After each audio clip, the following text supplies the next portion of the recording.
Ea nu l-ai gândit asta? Cine? Ea. Că ia că cu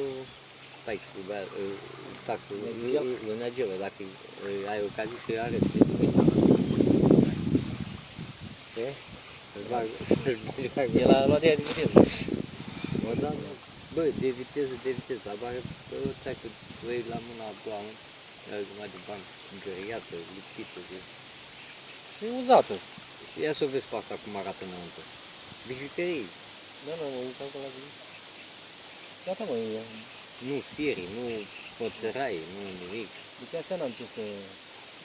N-ai ce să îmbucuri. Aici. Ah, deci fii atent, ia ca.